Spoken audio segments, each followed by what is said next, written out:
സ്വാഗതം page 10 സ്റ്റോറീസിലേക്ക്. Israel പ്രധാനമന്ത്രി Benjamin Netanyahu വലിയൊരു കുരുക്കിന്റെ വക്കിലാണ്. അനിവാര്യമായ പതനം നെതന്യാഹുവിന്റെ അടുത്തെത്തിയോ? ഇങ്ങനെ പറയാൻ ചില പ്രധാനപ്പെട്ട കാര്യങ്ങളുണ്ട്. ഗാസയിലെ ഏക റോമൻ കത്തോലിക്ക ദേവാലയത്തിന് നേരെ ഇസ്രായേൽ സൈന്യം നടത്തിയ ആക്രമണത്തിന് പിന്നാലെ വലിയ അന്താരാഷ്ട്ര പ്രതിഷേധമാണ് ഉയരുന്നത്. ഗാസയിലെ ക്രൂരതയെ തുടർന്ന് നേരത്തെ തന്നെ ഉണ്ടായിരുന്ന അന്താരാഷ്ട്ര അമർഷം കൂടുതൽ ശക്തമാകുന്നതിന്റെ സൂചനയാണ് കാണുന്നത്. നിരവധി പേർ അഭയം പ്രാപിച്ചിരുന്ന ദേവാലയത്തിന് നേരെ നടന്ന ആക്രമണം അംഗീകരിക്കാൻ പറ്റാത്തതാണെന്ന് വത്തിക്കാനും ഇറ്റലിയും ഫ്രാൻസും ഒപ്പം ട്രംപും നിലപാടെടുത്തു. ട്രംപ് നെതന്യാഹുവിനെ ശാസിക്കുകയും ചെയ്തു. പുതിയ സംഭവവികാസങ്ങളുടെ പശ്ചാത്തലത്തിൽ യൂറോപ്യൻ യൂണിയൻ ഇസ്രായേലിനെതിരെ എടുക്കാൻ ഉദ്ദേശിക്കുന്ന നടപടികളെ വേഗത്തിലാക്കുമെന്ന് റിപ്പോർട്ടുകളുണ്ട്. ഇതിനിടെ അന്താരാഷ്ട്ര ക്രിമിനൽ കോടതി യുദ്ധക്കുറ്റത്തിന് നെതന്യാഹുവിനെതിരെ പുറപ്പെടുവിച്ച അറസ്റ്റ് വാറന്റ് ഇസ്രായേലിനെ കൂടുതൽ സമ്മർദ്ദത്തിലാക്കുന്നുണ്ട്. യൂറോപ്യൻ യൂണിയനും അന്താരാഷ്ട്ര ക്രിമിനൽ കോടതി എന്ന ICCയിലും പൊതുവായി അംഗമായിട്ടുള്ള രാജ്യങ്ങൾ ഇസ്രായേലിനെതിരെയും നെതന്യാഹുവിനെതിരെയും കടുത്ത നടപടിക്ക് സമ്മർദ്ദം കൂട്ടുന്നുമുണ്ട്. ഇങ്ങനെ വിടാൻ പറ്റില്ല എന്ന നിലപാടിലാണ് ഫ്രാൻസ്, ഇറ്റലി, സ്പെയിൻ, ബെൽജിയം തുടങ്ങിയ രാജ്യങ്ങൾ. ഇസ്രായേലിലെ ആഭ്യന്തര രാഷ്ട്രീയത്തിലും നെതന്യാഹു പ്രശ്നത്തിലാണ്. യുണൈറ്റഡ് തോറോ ജൂഡായിസം എന്ന പാർട്ടി നെതന്യാഹു സർക്കാരിൽ നിന്ന് പിൻവാങ്ങിയതോടെ സർക്കാരിൽ പ്രതിസന്ധി അതിരൂക്ഷമാണ്. ഇങ്ങനെ സങ്കീർണമായ സാഹചര്യങ്ങളുടെ നടുവിലാണ് നെതന്യാഹു ഉള്ളത്. അമേരിക്കയുടെ പിന്തുണ ഒന്നുകൊണ്ട് മാത്രം ഇതിൽ നിന്നെല്ലാം നെതന്യാഹുവിന് മറികടക്കുക അസാധ്യവുമാണ്. ഈ സാഹചര്യങ്ങൾ സൂക്ഷ്മമായി പരിശോധിക്കുകയാണ് ഈ വീഡിയോയിലൂടെ. ഏറ്റവും പുതിയ സംഭവവികാസങ്ങളിൽ നിന്ന് നമുക്ക് തുടങ്ങാം. ഗാസയിൽ നടത്തുന്ന ക്രൂരമായ മനുഷ്യക്കുരുതിക്കിടെ പ്രദേശത്തെ ഏക റോമൻ കത്തോലിക്ക പള്ളിയായ അല്ലെങ്കിൽ ദേവാലയമായ ഹോളി ഫാമിലി ദേവാലയത്തിന് നേരെയാണ് വ്യാഴാഴ്ച ഇസ്രായേൽ സേന ആക്രമണം നടത്തിയത്. പള്ളിയിൽ അഭയം തേടിയിരുന്ന 3 പേരാണ് ടാങ്ക് ഷെൽ ആക്രമണത്തിൽ മരിച്ചത്. വൈദികനായ ഗബ്രിയേൽ റോമാനെല്ലി ഉൾപ്പെടെ 10 പേർക്ക് പരിക്കേൽക്കുകയും ചെയ്തു.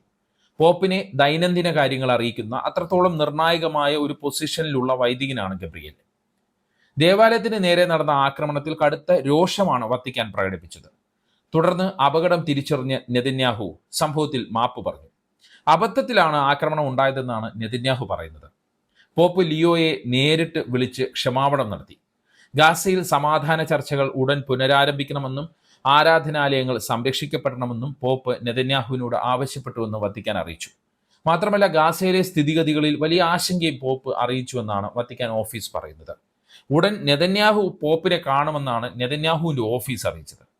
എന്നാൽ അബദ്ധത്തിലല്ല ഇസ്രായേൽ സേന പള്ളിക്ക് നേരെ ആക്രമണം നടത്തിയത് എന്നാണ് അവിടെയുണ്ടായിരുന്ന വൈദികർ വത്തിക്കാന് നൽകിയ റിപ്പോർട്ടിൽ പറയുന്നത്. ഗാസയിൽ ഇസ്രായേൽ നടത്തുന്ന രൂക്ഷമായ ആക്രമണത്തിൽ നിന്ന് രക്ഷ തേടാൻ മുസ്ലിങ്ങൾ ഉൾപ്പെടെയുള്ളവർ അഭയം പ്രാപിച്ചിരുന്നത് ഹോളി ഫാമിലി ദേവാലയത്തിലായിരുന്നു. അവരെ ലക്ഷ്യമിട്ട് തന്നെയാണ് ഇസ്രായേൽ സേന ആക്രമണം നടത്തിയത് എന്നാണ് വൈദികർ പറയുന്നത്. അതായത് ഗാസയുടെ ബാക്കി ഭാഗങ്ങളെല്ലാം തകർത്ത് തരിപ്പണമാക്കിയ നെതന്യാഹു ബാക്കിയുള്ള അഭയകേന്ദ്രങ്ങളെയും ലക്ഷ്യമിടുകയാണ്. അതിന്റെ ഭാഗമായാണ് ഈ ആക്രമണമെന്ന് ഉറപ്പിച്ചു പറയാം. 1000-ഓളം ക്രിസ്തുമത വിശ്വാസികൾ മാത്രമാണ് ഗാസയിലുള്ളത്. മുസ്ലിം വിഭാഗവുമായി വളരെ സൗഹൃദത്തിലാണ് അവർ കഴിയുന്നത്. എല്ലാവർക്കും ദേവാലയത്തിൽ അഭയം നൽകാറുമുണ്ട്. ദേവാലയം ആക്രമിക്കില്ല എന്ന വിശ്വാസത്തിന്റെ പുറത്തായിരുന്നു ഇത്. എന്നാൽ വേണമെങ്കിൽ തങ്ങൾ പള്ളി മാത്രമല്ല ക്രിസ്ത്യൻ ദേവാലയവും ആക്രമിക്കുമെന്ന വ്യക്തമായ സൂചന നൽകാൻ തന്നെയാണ് നെതന്യാഹു ഉദ്ദേശിക്കുന്നത്. എന്തായാലും ഗാസയിൽ ഇസ്രായേൽ സേന കാട്ടിക്കൂട്ടുന്ന ക്രൂരതകളിൽ പോപ്പ് വലിയ രോഷത്തിലാണെന്നാണ് റിപ്പോർട്ട്. അധികാരമേറ്റതിന് പിന്നാലെ നടത്തിയ ആദ്യ പ്രസ്താവനയിൽ തന്നെ ഗാസയിൽ ഇസ്രായേൽ നടത്തുന്ന ക്രൂരമായ മനുഷ്യക്കുരുതിക്കെതിരെ ലിയോ മാർപ്പാപ്പ കടുത്ത നിലപാട് സ്വീകരിച്ചിരുന്നു. ദേവാലയത്തിന് നേരെ നടന്ന ആക്രമണത്തിന് പിന്നാലെ പോപ്പിന്റെ നിർദ്ദേശപ്രകാരം ജെറുസലേം പ്രതിനിധി സംഘം ഗാസയിൽ സന്ദർശനം നടത്തി. ഗാസയിലെ പള്ളികൾക്ക് നേരെയും ക്രിസ്ത്യൻ ദേവാലയങ്ങൾക്ക് നേരെയും തുടർച്ചയായ ആക്രമണം ഉണ്ടാകുന്നു എന്ന് തന്നെയാണ് പ്രതിനിധി സംഘം മാർപ്പാപ്പയെ അറിയിച്ചത്. വിഷയം യൂറോപ്യൻ നേതാക്കളുമായി വത്തിക്കാൻ പ്രതിനിധികൾ ചർച്ച ചെയ്തു എന്നും ചില സൂചനകളുണ്ട്. ഈ സാഹചര്യത്തിലാണ് യൂറോപ്യൻ യൂണിയൻ ഇസ്രായേലിനെതിരെ നേരത്തെ തന്നെ ആലോചിക്കുന്ന ഉപരോധ നടപടികൾ വേഗത്തിലാക്കുമെന്ന റിപ്പോർട്ടുകൾ പുറത്തുവരുന്നത്.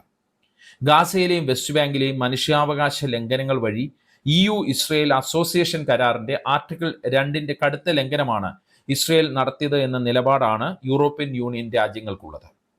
യുവിന്റെ നയതന്ത്ര വിഭാഗമായ യൂറോപ്യൻ എക്സ്റ്റേണൽ ആക്ഷൻ സർവീസ് 10 കടുത്ത രാഷ്ട്രീയ നടപടികളാണ് ഇസ്രായേലിനെതിരെ മുന്നോട്ട് വച്ചിരിക്കുന്നത്.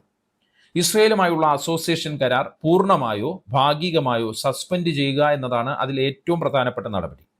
ഇതിൽ ഇസ്രയേലുമായുള്ള വ്യാപാര, രാഷ്ട്രീയ, സാമ്പത്തിക ബന്ധങ്ങളും ഉൾപ്പെടും എന്നുള്ളതാണ് ശ്രദ്ധിക്കേണ്ടത്. ഇസ്രയേലിന്റെ ഗവേഷണ സ്ഥാപനങ്ങൾക്ക് 1750 കോടിയോളം രൂപയുടെ വാർഷിക ഫണ്ട് തന്നെ നഷ്ടപ്പെടുന്ന നടപടിയും യുവിന്റെ നിർദ്ദേശത്തിലുണ്ട്. മറ്റൊരു നിർദ്ദേശം ഇസ്രയേലിന് യുവിൽ നിന്നുള്ള ആയുധ വിതരണം നിർത്തിവെക്കലാണ്, പ്രത്യേകിച്ച് ജർമ്മനിയിൽ നിന്നുള്ള ആയുധങ്ങൾ വിതരണം ചെയ്യുന്നത്.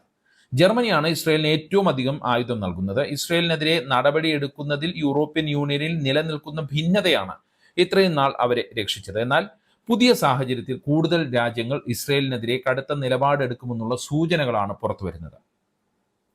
ഇതിനിടയിലാണ് അന്താരാഷ്ട്ര ക്രിമിനൽ കോടതിയിൽ നിന്ന് നെതന്യാഹുവിനെതിരെ അറസ്റ്റ് വാറന്റ് വന്നിരിക്കുന്നത് എന്നതാണ് ശ്രദ്ധേയം. 2023 ദക്ഷിണാഫ്രിക്ക അന്താരാഷ്ട്ര നീതിന്യായ കോടതി അല്ലെങ്കിൽ ക്രിമിനൽ കോടതിയിൽ ഇസ്രയേലിനെതിരെ ഗാസയിലെ സാഹചര്യം കണക്കിലെടുത്ത് യുദ്ധക്കുറ്റവും വംശഹത്യയും ആരോപിച്ച് കേസ് ഫയൽ ചെയ്തത്.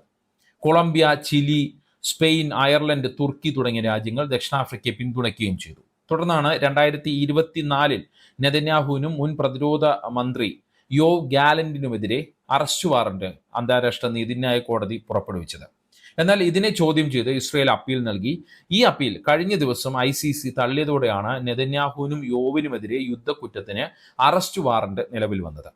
ഈ അറസ്റ്റ് വാറന്റ് കൊണ്ട് എന്തെങ്കിലും കാര്യമുണ്ടോ എന്നാണോ നിങ്ങളുടെ മനസ്സിലെ ചോദ്യം? കാര്യമുണ്ട്. ICCയിൽ അംഗമായിട്ടുള്ള 124 അംഗരാജ്യങ്ങളിൽ യാത്ര ചെയ്യാൻ നെതന്യാഹുവിനെ അറസ്റ്റ് ചെയ്യാം, അല്ലെങ്കിൽ അവിടേക്ക് യാത്ര ചെയ്ത് എത്തിയാൽ നെതന്യാഹുവിനെ അറസ്റ്റ് ചെയ്യാം. ഏതൊക്കെയാണ് ICCയിൽ ഉൾപ്പെട്ട പ്രധാനപ്പെട്ട അംഗരാജ്യങ്ങൾ എന്ന് പരിശോധിക്കാം. Britain, France, Germany, Spain, Italy, Netherlands, Belgium, Austria, Hungary, Japan, Canada, ഇങ്ങനെ പോകുന്നു ആ ലിസ്റ്റ്.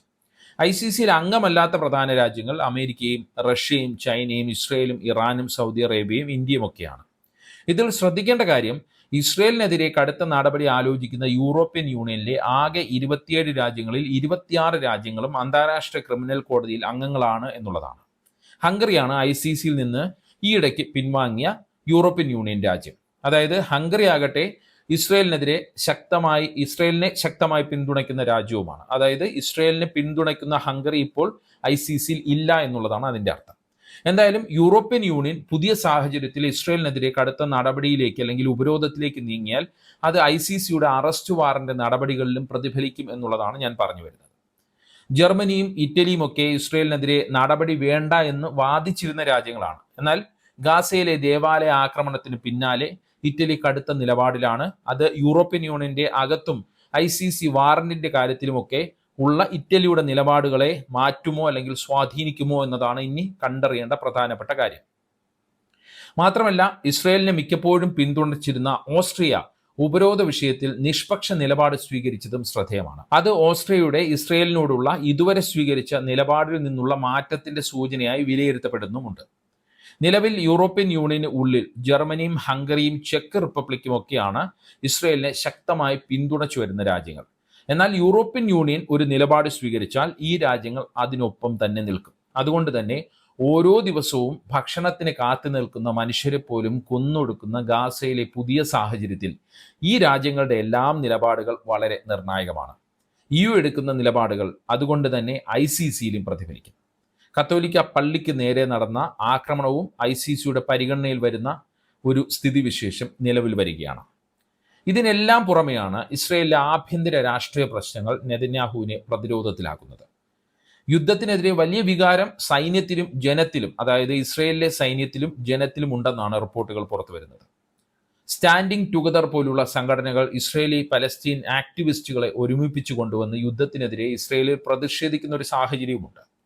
ഡ്യൂട്ടിക്ക് ഹാജരാകാൻ വിസമ്മതിക്കുന്ന സൈന്യത്തിലെ റിസർവ് സേനാംഗങ്ങളുടെ എണ്ണവും കൂടി വരുന്നു എന്നാണ് ഇസ്രയേലിൽ നിന്നുള്ള റിപ്പോർട്ടുകൾ സൂചിപ്പിക്കുന്നത്. ഒരു ഇസ്രയേലി മാഗസിന്റെ റിപ്പോർട്ട് പ്രകാരം ഏപ്രിലിൽ മാത്രം 100,000-ലധികം റിസർവിസ്റ്റുകൾ, അതായത് റിസർവ് സേനാംഗങ്ങൾ ഡ്യൂട്ടിക്ക് ഹാജരാകാൻ വിസമ്മതിച്ചുവെന്നും സൈന്യത്തിനുള്ളിൽ നിന്ന് യുദ്ധത്തിനെതിരെ തുറന്ന കത്തുകളുടെ എണ്ണം കൂടി വരുന്നു എന്നുള്ള റിപ്പോർട്ടുകൾ പുറത്തുവരികയാണ്. അങ്ങനെയാണ് ആ മാഗസിൻ റിപ്പോർട്ട് ചെയ്യുന്നത്. ഇതിനെല്ലാം പുറമെയാണ് നെതന്യാഹു സർക്കാർ നേരിടുന്ന രാഷ്ട്രീയ പ്രതിസന്ധി. കഴിഞ്ഞ ചൊവ്വാഴ്ചയാണ് യുണൈറ്റഡ് തോറോ ജൂഡായിസം പാർട്ടി നെതന്യാഹുവിന്റെ മുന്നണി വിട്ടത്. ഇതോടെ സർക്കാർ ന്യൂനപക്ഷമായി മാറിയിരിക്കുകയാണ്. ഇസ്രയേലിൽ 18 വയസ്സിന് മുകളിലുള്ള പുരുഷന്മാർ 32 മാസവും സ്ത്രീകൾ 24 മാസവും ഇസ്രയേൽ ഡിഫൻസ് ഫോഴ്സിൽ സൈനിക സേവനം ചെയ്യണം എന്നുള്ളത് നിർബന്ധമായിട്ടുള്ള കാര്യമാണ്.